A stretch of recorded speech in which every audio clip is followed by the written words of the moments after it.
일전에 읽었던 우리 팀 켈러 목사님의 기도라고 하는 책에서 실제 예까지 언급을 하시면서 정리를 참 잘해 주셨다라는 그런 인상을 받은 대목이 있었습니다.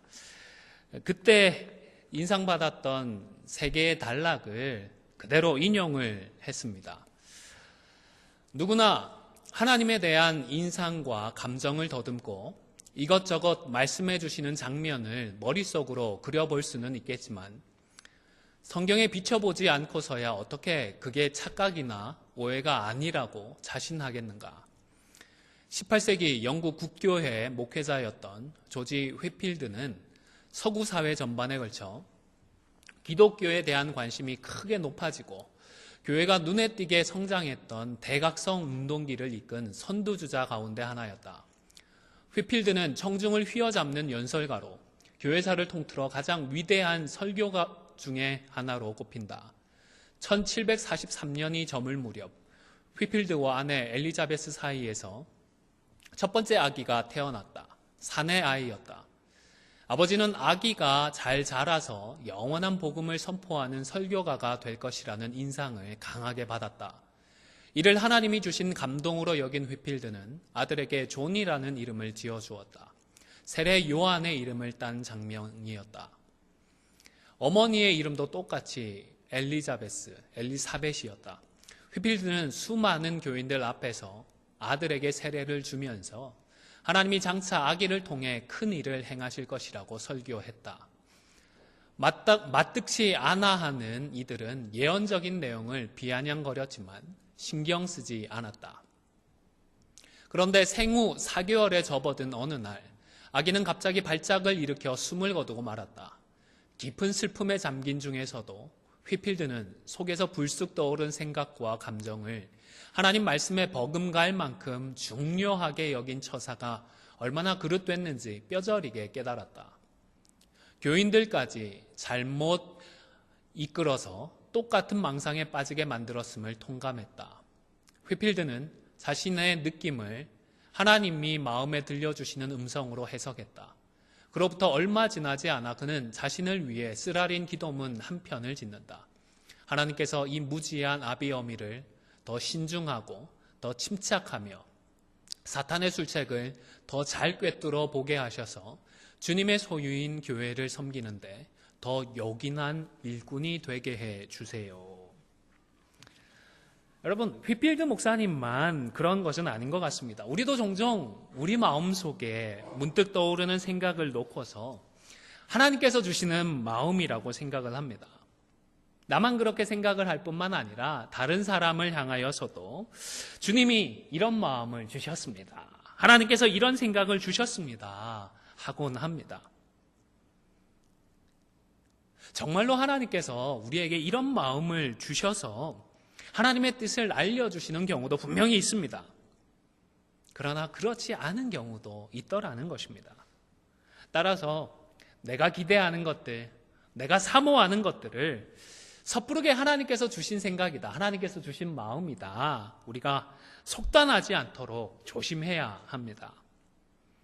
또 하나님의 뜻을 발견한 그 뜻에 순종하기 위해서 순수하게 노력하는 결과로 하나님의 그런 마음들을 추구하는 경우도 있습니다. 하나님의 뜻대로 살고자 노력하는 가운데에 우리의 생각들에 굉장히 예민해져 있는 것입니다. 이 자체는 굉장히 귀한 태도이다 싶습니다. 하지만 이런 경우만 있는 것이 아니라 나 자신의 말과 행동에 권위나 정당성을 부여하기 위하여서 이런 식으로 표현을 하는 경우도 있는 것 같습니다. 쉽게 말해서 이렇게 하는 것이 좋겠습니다 라고 얘기하는 것보다는 하나님께서 이런 마음을 주셨습니다, 하나님의 뜻입니다 라고 이야기하는 것이 훨씬 더 그럴듯해 보이더라는 것입니다. 이런 태도는 하나님의 뜻을 구하는 태도가 아니라 자기 자신을 높이고 자기 자신의 주장에 대한 권위를 높이기 위한 순수하지 못한 태도입니다. 그렇기 때문에 언제나 검증하는, 특별히 성경으로 검증하는 과정이 필요합니다. 인용했던 휘필드 목사님의 경우에는 사실 아무리 좀 고심을 해도 성경만으로는 검증을 하기가 어렵지 않나 싶습니다. 성경에 없는 내용이기 때문입니다. 그러나 가슴 아픈 일이기는 했지만 4개월이 지나서는 실수 여부가 명확해졌습니다. 그러나 시간이 좀 지나도 이게 어떤 것인지 확인하기 어려운 경우도 솔직히 있습니다. 그렇기 때문에 우리가 단정 짓지 않고 말을 하더라도 조심스럽게 이야기하는 지혜가 필요합니다. 하나님의 뜻일 수도 있고 내 생각일 수도 있다라는 두 가지 가능성을 다 염두에 두는 신중한 태도가 필요한 것입니다. 그리고 전해 들을 때에도 성경 말씀을 제외하고는 언제나 아닐 수 있다. 그리고 누구나 틀릴 수 있다라는 그런 비판적인 마음을 가지는 것이 지혜로운 것입니다. 사실 저도 얼마 전에 좀 뭐라고 그럴까요? 특별한 경험, 예외적인 경험을 했더랬습니다.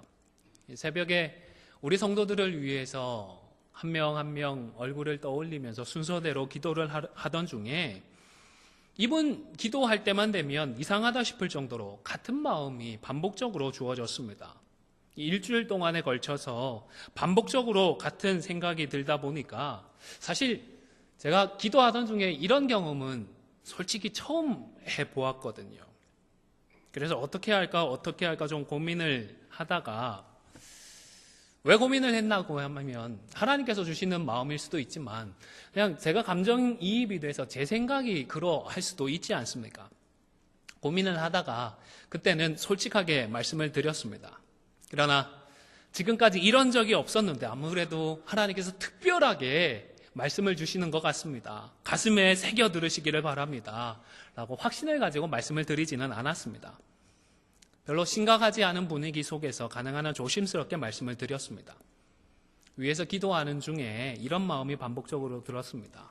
제 생각일 수도 있지만 혹 우리 하나님께서 주시는 마음일 수도 있으니까 우리 성도님도 같이 기도해 보시면 좋겠습니다. 말씀을 드렸던 것입니다. 비단 개인적인 차원뿐만 아니라 교회적인 차원의 일을 하면서도 그것이 하나님께서 주시는 사명이다. 하나님께서 주시는 비전이다라고 이야기를 하는 경우들도 있습니다. 그러나 비전이나 사명이라고 하는 거창한 단어를 사용한다고 해서 모든 경우가 다 하나님의 뜻이라는 그런 보장은 없습니다. 물론 우리의 비전, 우리의 사명이라는 표현 정도는 얼마든지 사용을 해도 큰 문제는 없을 것입니다. 그러나 정말로 하나님께서 직통계시를 주신 것 마냥 하나님의 비전, 하나님의 사명이다라고 주장을 하는 것은 언제나 신중해야 합니다. 그럼에도 불구하고 일부이기는 하지만 목회자 개인이나 혹은 성도들만의 뜻을 거창하게 포장을 해서 사명이다, 비전이다 그렇게 포장을 해버리는 경우가 생각외로 빈번한 것 같습니다. 그래서라도 우리 성도는 서로를 눈여겨보아야 합니다. 오늘 보면 17절에서 눈여겨보라는 이 말씀은 1차적으로는 우리가 영적으로 본받을 만한 사람을 눈여겨보라는 그런 말씀입니다. 이전에 개역 한글 번역도 그렇고 지금 우리 개역 개정 번역도 조금 애매한 부분이 있는 것 같습니다. 오히려 공동 번역이 훨씬 더 이해하는 데 도움이 되는 것 같습니다. 화면을 보시면서 공동 번역에서는 어떻게 번역을 했는지 확인을 해보겠습니다. 함께 읽겠습니다. 시작. 형제 여러분, 나를 본받으십시오. 그리고 여러분과 같이 우리를 모범으로 삼고 따르는 사람들을 눈여겨보십시오. 그러니까 바울을 본받을 뿐만 아니라 바울을 본받아서 구원을 이루어가고 있으면서 다른 성도들에게 영적으로 본이 될 만한 다른 성도들까지 모두를 눈여겨보라고 권면을 하고 있는 것입니다. 말씀을 붙들고 신앙생활을 열심히 하는 다른 모든 성도들을 호의적이고 긍정적인 그런 눈으로 바라보면서 관찰을 하고 주위에서 보고 그래서 그들에게서 배울 점들을 배우고 닮아가라는 것입니다. 함께 자라나라는 말씀인 것입니다. 바울은 고린도 전서에서도 나를 본받는 자가 되라고 권면을 했던 바가 있습니다. 아마 많은 분들이 바울의 이런 권면을 읽으면서 어떻게 주님을 본받으라고 하면 하지, 일개 사람인데 자기 자신을 본받으라고 할까? 이건 너무 용감하고 대담한 표현이 아닐까? 바울이 아무리 사도라고는 하지만 이렇게까지 말할 정도면 어느새 너무 교만해져 버린 것은 아닐까? 이런 의문들을 가지시는 분들이 계실 것 같습니다. 그런데 조금만 더 생각해 보시기를 바랍니다. 나를 본받으라는 이 권면이 항상 교만할 때만 나올 수 있는 그런 권면일까요? 제가 생각을 해보니까, 제가 묵상을 해보니까 다른 경우도 분명히 있는 것 같습니다.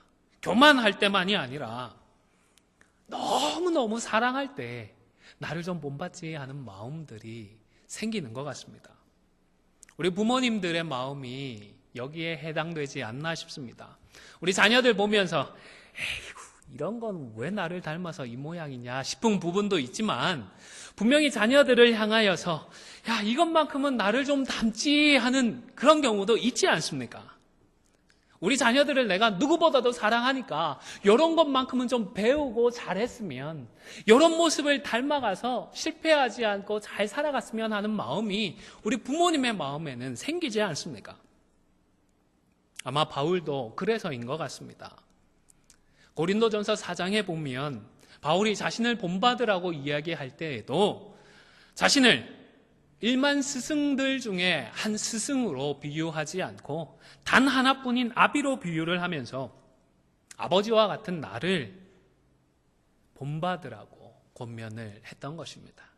아버지와 같은 자신을 사랑의 마음으로 본받으라고 권면을 하는 것입니다.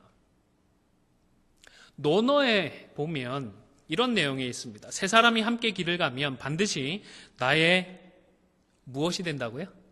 스승이 되고 선생이 될 만한 사람이 있으니 그 중에 좋은 점은 골라서 따르고 좋지 않은 것은 거울 삼아 고치도록 하라는 공자 선생의 가르침이 있습니다. 하나님을 모르는 사람도요, 그냥 상식적으로 아니면 좀 더 합리적으로 이성적으로 고민을 해보니까 다른 사람을 보더라도 얼마든지 그 사람에게서 우리가 배울 점이 있더라 하는 그 사실을 깨달을 수가 있었습니다.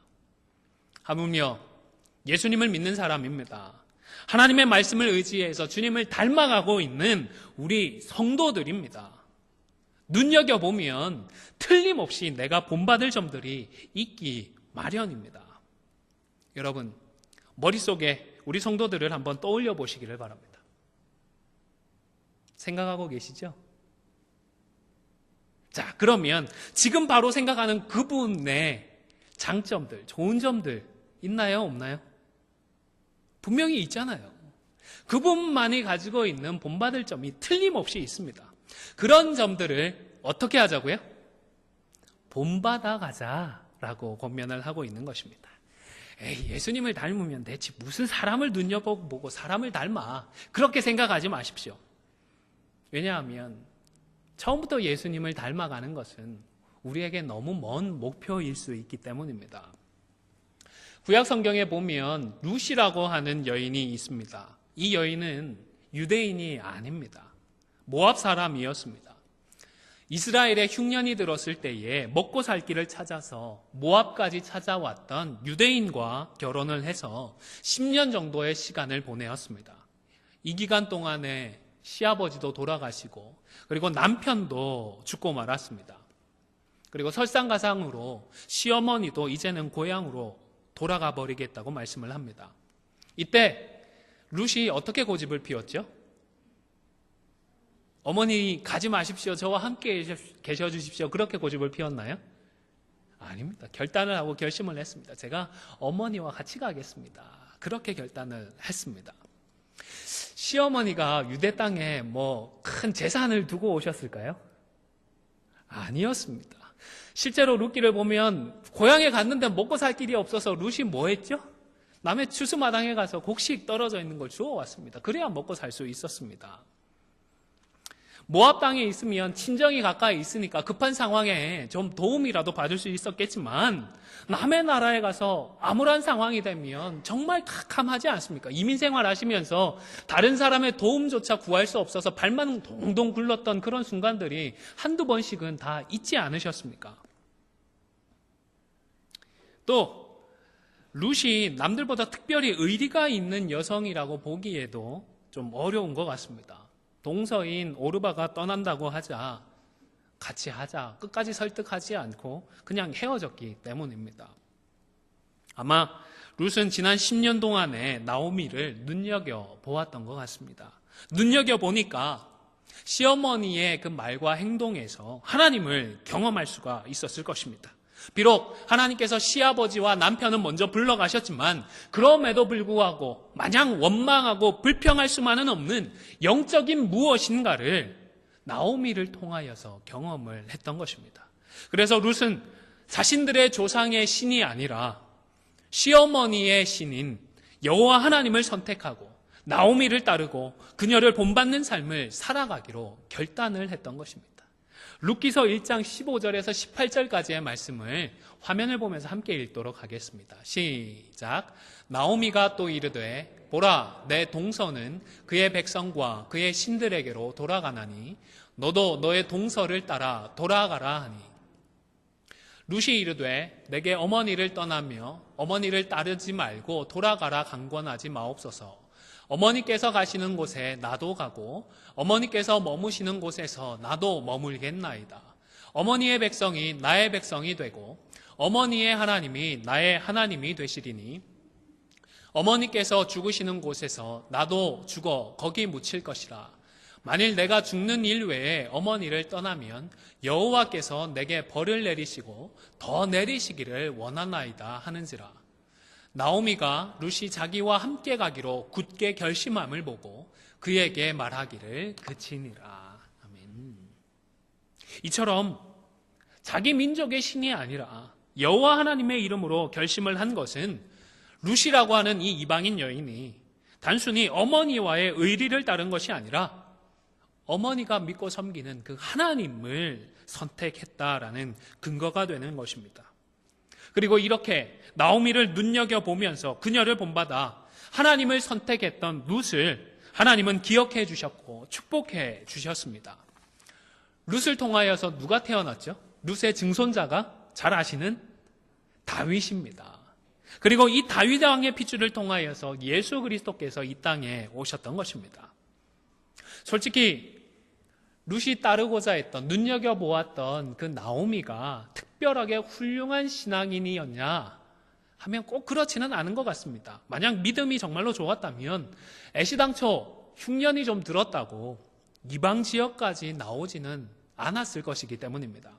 설령 나오미가 신앙이 참 좋고 사람도 정말 좋다고 하더라도 그녀는 어디까지나 어떤 분이죠? 시어머니입니다. 여러분, 시어머니와 며느리의 관계는 참 좋기도 하지만 동시에 언제나 어려운 관계이기도 합니다. 설명 안 해도 아시죠? 오죽하면 창조 이래로 하와와 마리아가 가장 행복한 여자다라는 농담이 있을 정도입니다. 그 이유 아시겠죠? 하와에게는 누가 없죠? 시어머니가 없고요. 그리고 마리아는 누가 없죠? 조금 이게 애매하실 겁니다. 마리아는 며느리가 없어서 그렇다라고 얘기를 하는데 아마 이 농담이 로마 카톨릭의 영향을 좀 받은 농담인 것 같습니다. 왜냐하면 천주교에서는 예수님의 형제들이 마리아가 낳은 형제가 아니고 아들들이 아니고 이복 형제다. 그렇게 주장을 하면서 마리아가 평생을 동정녀로 살아갔다라고 이야기를 하고 좀 신성시하기 때문입니다. 그쪽 영향을 받아서 이런 농담을 만들었던 것 같은데 사실 여부를 떠나서 이런 농담이 농담으로 돌아다닐 수 있다는 것 그 자체가 고부관계라고 하는 것이 그만큼 쉽지만은 않기 때문인 것 같습니다. 그럼에도 불구하고 룻은 시어머니인 나오미를 눈여겨보았고 그 덕에 하나님에 대한 신앙의 자리로 특별히 예수님의 그 족보의 자리에 이름을 올리는 영광을 누리게 되었던 것입니다. 또 여호수아를 한번 생각해 보시겠습니까? 광야 40년 동안 여호수아가 무엇을 했을까요?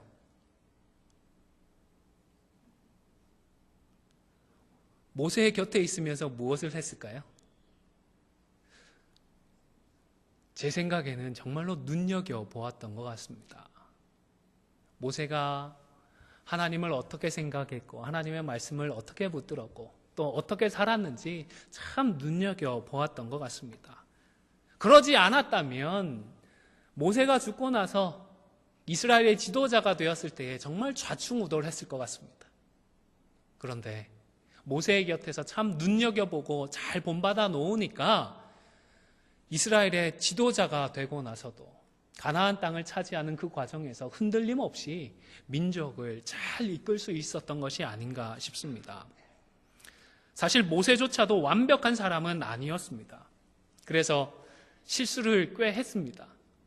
그 결과 어떻게 됐죠? 모세는 가나안 땅에 들어갔나요? 못 들어갔나요? 못 들어가고 말았습니다. 그런 면에서는 오히려 여호수아가 모세보다 훨씬 나았다 생각을 해도 틀리지 않았다 싶습니다. 어쨌든 모세의 곁에서 모세를 눈여겨보며 잘 본받으니까 하나님께서는 여호수아를 그의 뒤를 이은 지도자로 세워주시고 사용해 주셨던 것입니다. 주님뿐만 아니라 우리는 우리 곁에 있는 다른 지체들을 향하여 눈을 돌리고 지체들을 눈여겨보고 본받아야 하는 것입니다. 우리말에 뱁새가 황새를 따라가면 다리가 어떻게 된다고요? 다리 찢어진다는 말이 있지 않습니까? 조금 전에도 말씀을 드렸지만 처음부터 예수님을 따라가려고 하면 그 목표가 우리보다는 너무 멀기 때문에 따라가기가 정말 힘듭니다. 운동을 배우기 시작할 때에 처음부터 세계 1등하는 그런 선수를 따라하려고 하면 탈이 나기 마련입니다. 아니, 그런 선수는 따라할 수도 없습니다. 그래서 훌륭한 지도자는 어떻게 하나요? 너 이 선수가 세계 1등인데 이 선수처럼 해야 돼? 그렇게 가르치는 것이 아니라 제자의 상황을 보면서 실력을 보면서 지금 할 수 있는 만큼의 목표를 줍니다. 거기에 우선 도달하라고 합니다. 그 정도 되면 그 다음 레벨로 훈련을 시키는 것입니다. 그래서 바울은 예수님을 직접 본받으라고 하는 것이 아니라 지금 주변의 지체들을 눈여겨보면서 사람들을 본받으라고 권면을 하는 것입니다.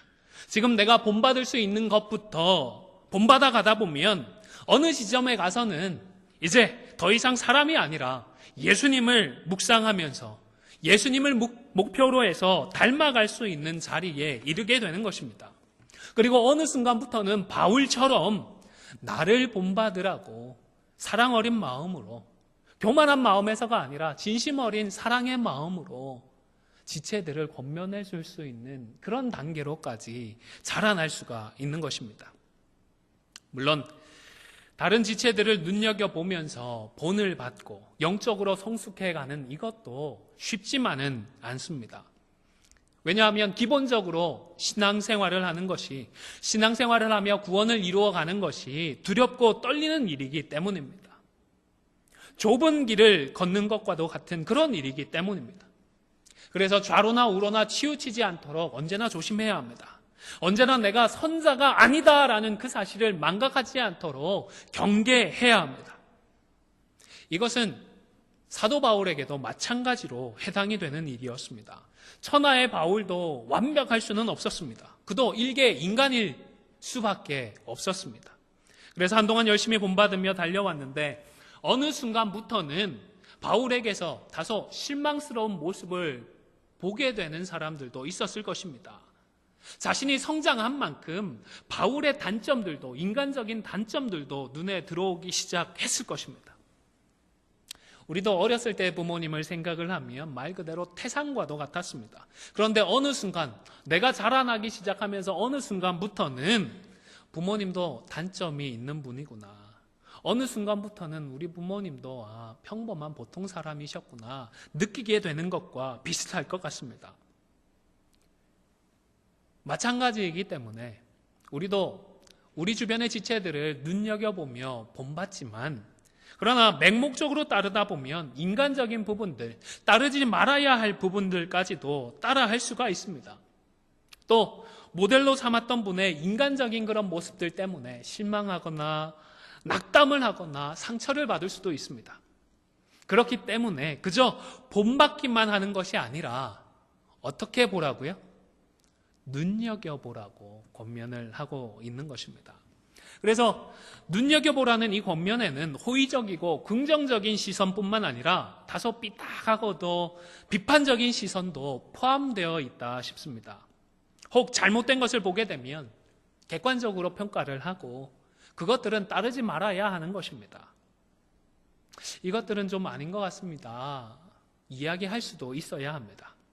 그러나 이런 경우에도 그저 비난하고 정죄해버리지 않도록 경계해야 합니다. 우리의 마음을 지켜야 합니다. 왜냐하면 심판은 우리가 하나요? 심판은 우리가 하는 것이 아니라 하나님께서 하시는 것이기 때문입니다. 우리는 심판주가 아니지 않습니까? 무엇보다 우리에게는 그저 비판하고 정죄하고 끝나는 것이 아니라 바울과 같이 눈물을 흘리는 이런 사랑의 마음이 필요합니다. 18절에서 바울은 그리스도의 십자가의 원수로 행한다는 사실에 눈물을 흘리며 말한다라고 했습니다. 이 말씀은 생각보다 많은 성도들이, 많은 사람들이 우리를 위해서 못 박히셨고 십자가에서 죽어주셨던 예수님을 다시 못 박는 일을 하는 것이 너무 개탄스럽고 한탄스러워서 눈물을 흘린다라는 의미입니다. 여기서 말하는 십자가의 원수가 누구이냐에 대해서 어떤 분들은 십자가의 공로를 무시하고 율법의 규범을 따라야 한다라고 하는 그런 주장을 하는 분들로 이해를 합니다. 3장 2절에 언급되었던 유대주의자들이다, 그렇게 이해를 하시기도 합니다. 또 다른 분들은 그리스도의 은혜와 그리스도인의 자유를 왜곡해서 더 이상 율법대로 안 살아도 된다, 어떤 죄를 짓더라도 우리 예수님의 보혈이 다 용서해 주실 텐데 그냥 마음껏 즐기면서 살자, 자유를 말하면서 실제로는 방종을 일삼는 그런 사람들을 가르친다라고 이해를 하기도 합니다. 오늘날에는 아마 이런 사람은 더 이상 십자가의 길을 가지 않거나 다른 사람도, 다른 성도들도 십자가의 길을 걷지 못하게 만드는 그런 사람들이 아닌가 생각을 합니다. 여전히 자기가 살아있고 자기가 대접을 받아야 하고 자기가 인정을 받아야 하고 자신의 야망이나 자신의 욕심을 위해서 십자가와 복음을 이용하려는 그런 사람일 것입니다. 그런데 이런 사람들, 이런 현실들을 바라보면서 그저 비판하고 정죄하고 틀렸다라고 손가락질하고 끝내는 것이 아니라 우리는 눈물을 흘릴 수 있어야 하는 것입니다. 단순히 그런 현실이, 이런 사람들이 개탄스럽고 억울하고 한탄스러워서 눈물을 흘리는 것이 아니라 사랑하기 때문에 흘리는 눈물입니다. 사랑하는 우리 주님의 마음이 얼마나 어떠하실까? 우리 주님의 마음을 헤아리니까 우리도 가슴이 아파서 눈물이 흐르는 것입니다. 또한 십자가의 원수로 행하는 그들까지도 사랑하면서 그들이 회개하고 돌아와서 다시금 십자가의 그 길을 걸어가기를 바라는 그런 간절한 마음으로, 그런 사랑의 마음으로 눈물을 흘리는 것입니다. 사랑하는 성도 여러분, 우리가 남을 그저 비판하고 정죄하라고 우리 예수님께서 십자가를 지셨던 것이 아니지 않습니까? 십자가가 없었고 십자가를 몰랐을 때에도 우리는 비판을 충분히 잘했습니다. 예수님의 십자가가 없어도 남을 정죄하는 일은 우리가 너무너무 잘해왔습니다. 따로 배우지 않아도 다른 사람의 마음은 정말이지 우리가 잘 후벼 파왔습니다. 이런 우리를 사랑할 수 있는 존재로 변화시키고 사랑으로 눈물 흘릴 수 있는 그런 자들로 변화시켜주기 위하여서 우리 예수님이 십자가를 짊어지셨습니다. 서두에서 인용했던 그 글에 보면 맞듣지 아니하는 이들은 예언적인 내용을 비아냥거렸지만 신경 쓰지 않았다라는 대목이 있었습니다. 사실 설교 시간에 목사가 자기 아들이 잘 자라서 훌륭한 설교자가 될 것이라고 예언하는 설교를 했다는 것 자체가 이게 좀 넌센스이기는 합니다. 목사라면, 바른 목사라면 이런 비아냥은 무시하는 게 아니라 새겨들어야 할 것 같습니다. 어떤 성도가 예배 시간에 목사의 설교를 합시고 자기 아들에 대한 자신의 소망이나 기대를 듣고 싶겠습니까? 설교 시간에는 하나님에 대해서, 교회와 우리를 향한 하나님의 뜻과 계획에 대해서 우리가 알고 배우고 싶은 것이 아니겠습니까? 그러나 그렇다고 하더라도 그저 비아냥거리는 것도 우리 하나님께서 기뻐하시는 모습은 아닙니다. 만약 비아냥거리는 대신에 바울처럼 목사님을 찾아가서 눈물로 권면해주고 눈물로 위해서 기도해 주었다면 우리 하나님이 얼마나 기뻐하셨을까요? 그리고 그 교회는 어떠했을까요? 이제 말씀을 마무리하고자 합니다. 사랑하는 성도 여러분, 우리 대부분의 성도들은 이미 수십 년 함께 신앙생활을 해왔습니다. 어떤 분은 누구 집에 숟가락 숫자가 몇 개인지도 압니다 라고 말씀을 하신다고 하는데, 아마 그 정도로 서로의 장점들, 서로의 단점들 잘 아실 줄로 압니다. 잘 아시지만 그럼에도 불구하고 더욱더 눈여겨보셔서 내가 본받아야 할 것들을 본받아 가실 수 있기를 바랍니다. 뿐만 아니라 눈여겨보는 가운데에 서로의 약점, 그리고 부정한 점들도 잘 아실 텐데, 에휴, 그래서 꼴 보기 싫다. 얼굴 좀 안 봤으면 좋겠다. 아무개는 이래서 잘못됐고 누구는 이래서 틀렸다. 비판하고 정죄만 하지 말고 그런 모습이 생각나신다면 눈물을 흘리며 권면해 주시고 눈물로 기도해 주시기를 바랍니다. 그렇게 눈물로 사랑하는 것이 힘들다라고 느껴지십니까? 그렇게 기도하기조차 싫다라는 생각이 드십니까? 그렇다면 무엇보다 자신을 위해서 기도하십시오. 마음에 들지 않는 다른 사람을 위하여서 사랑으로 눈물 흘리며 권면하고 기도해 줄 수 있는 그런 사람으로 주님, 나를 변모시켜 주십시오. 나를 자라나게 해 주십시오. 나부터 바로 세워 주십시오. 기도해 가시기를 바랍니다. 그리하여 오늘 본문 4장 1절의 말씀처럼 서로가 서로를 사랑하는 형제로 고백하고, 당신이 나의 기쁨입니다.